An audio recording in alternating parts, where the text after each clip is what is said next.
Hi, my name is Shawn Walker, and my topic that I was assigned for our first topic paper and presentation, my companies were Adidas and PUMA, the sports apparel companies that were started by German brothers Adolf and Rudolf Dassler. So, I'll tell you a little bit about them. These are the Dassler brothers, Adolf, nicknamed Addy, and Rudolf, nicknamed Rudy. They were both born in Germany around 1900, and they're the ones who started Adidas and PUMA. They had a little different personalities. Adolf was more reserved and quiet. He was seen as the visionary, the craftsman. He's the one that actually put the value behind their shoes. And Rudolf, Rudy, he was the businessman, the salesman, the one that could push their product, get it off the shelves, and get it out there. So, expanding a little bit about them. Living in Germany in the early 1900s, they both fought in World War I. And after that, Addy started making sports shoes out of his mother's laundry room. And he got to be pretty good at it. And so Rudy, being a smart businessman, like he said, in 1924, he decides to join him, and they founded the Dassler Brothers Shoe Factory. Dassler shoes, they sponsored a lot of Olympic athletes at the 1928 and 1932 Olympics in Amsterdam and Los Angeles, respectively. Lena Radke, the German runner who won gold in the 800 in 1928. She actually won gold wearing Dassler Brothers shoes. So she was their first athlete to get them any recognition. And in 1932, the highest finisher that they had was a bronze medalist. So not as good a luck that year. This is the original building in Herzogenaurach, Germany. It's the original Dassler shoe factory. You can see they're standing on the steps. That's Addy and Rudy. Addy's the one on the left in the white coat. Rudy's the one standing right beside him on his right in the suit. And this is when their big break came, the 1936 Summer Olympics, infamously known as the Nazi Olympics. They were hosted in Berlin, Nazi Germany, 4 years after Hitler took power. And it was a real controversial thing. A lot of countries were kind of mad that the Nazis were hosting the Olympics, understandably. But the fact of it is, it was a revolution in sports and sports broadcasting. It was the first ever sporting event to be broadcasted live on TV. And they started a bunch of Olympic traditions, such as the torch relay. You can see that picture of. That's actually the very first torch relay that ever happened to open an Olympic Games. And they've done it ever since. Never did it before that. But the biggest story of the whole Olympics was Jesse Owens, the African-American runner and jumper who won 4 gold medals. He won the 100, the 200, the long jump, and the 4x1. He's widely considered to be one of the greatest track athletes of all time. The Jesse Owens Award is the award currently given to the top track athlete in the world. And he did that wearing Dassler Brothers shoes as well. Addy approached him in the Olympic Village before the games, and he gave him a custom pair of shoes that he had made just for him. And Jesse Owens fell in love with them. He said, "I'll run in these or I'll run barefoot. I'm not wearing any other shoes." So that got them a bunch of recognition. Between 1936 and 1939, when World War II started, they were selling 200,000 pairs of shoes a year. And then the war happened and the feud started. World War II halted production for understandable reasons. Both brothers were drafted and called to fight at different points throughout the war. Addy was earlier on, but he got called back to make boots for the army because they saw how good of a shoemaker he was. Rudy didn't get so lucky. He had to fight on one of the worst fronts in the war, the Eastern Front in Russia. And on top of that, he got captured by the Allies. And they thought that he was part of the SS. They thought he was one of the ones orchestrating the Holocaust. And so they heavily questioned him, and he was detained for a long time. And he thought that Addy was the one that was telling him that and spreading those rumors about him. And on top of that, he was already kind of jealous of the fact that Addy was back at home and he was out having to fight in the cold in Russia. So that's when they started to kind of not like each other as much. And then on top of that, after the war, when they were both back home, they shared a house. Not after the war, but when they were together, they shared a house, and their wives hated each other. Their wives couldn't stand each other at all. So as you can imagine, that also didn't help their situation at all. And tensions, supposedly, as the story goes, the breaking point, last straw, was during an Allied bombing run.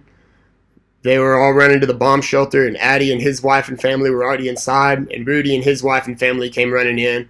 And Addy said, "The dirty bastards are back again," in reference to the bombers that were bombarding them.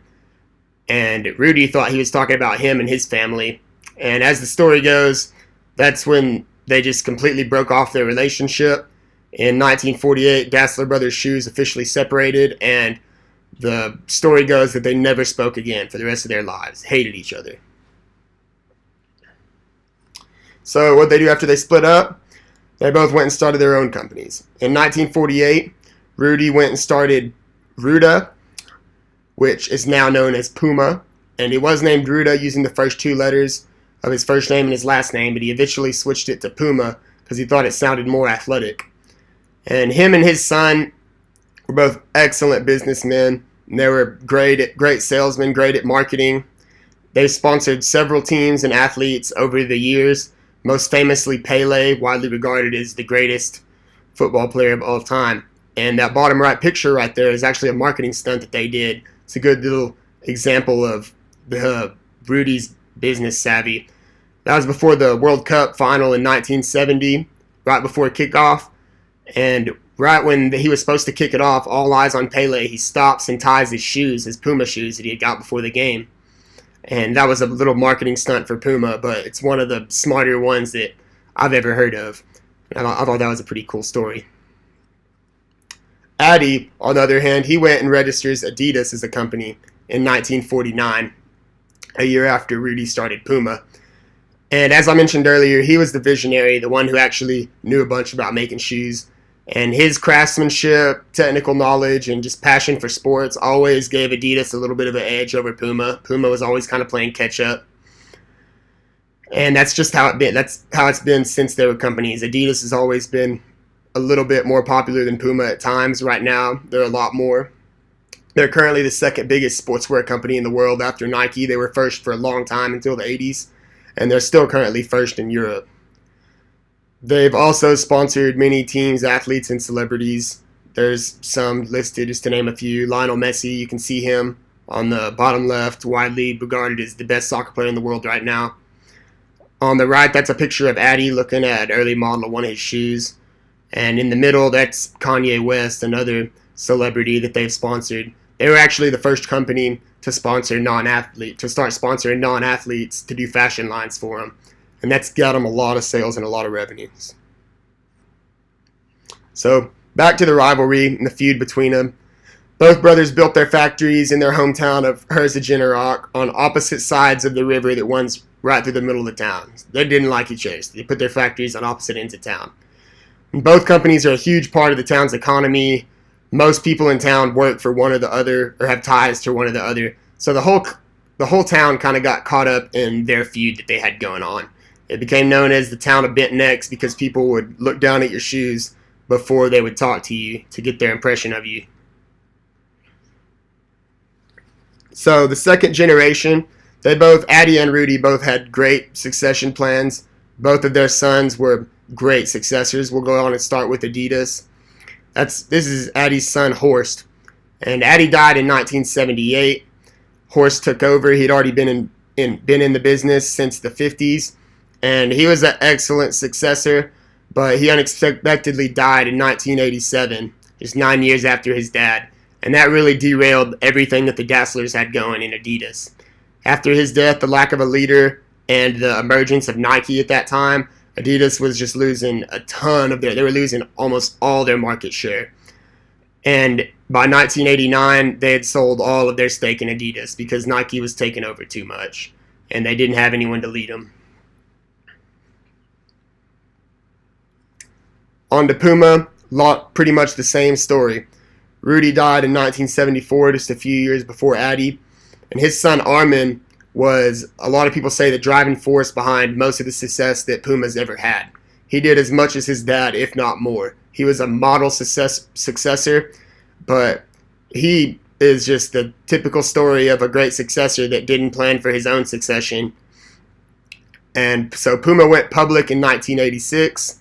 By 1989, he was getting old, didn't have a good succession plan, or he didn't trust his kids enough to give it to him, I guess. And he saw what happened with Adidas after Adi and Horst died. And so him and his brothers sold their 72% stake in Puma they inherited from their dad in 1989. and he died a year later in 1990.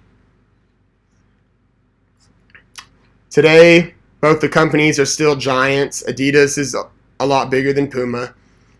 As I said, they've always been a more famous company, but they still compete. In 2009, employees from both companies played a friendly match of soccer to symbolize the end of their 60-year-long feud, and they played it in Herzogenaurach, where they're both headquartered. You can see a picture right there. That's the Adidas CEO and PUMA CEO shaking hands before that friendly game of soccer they were playing.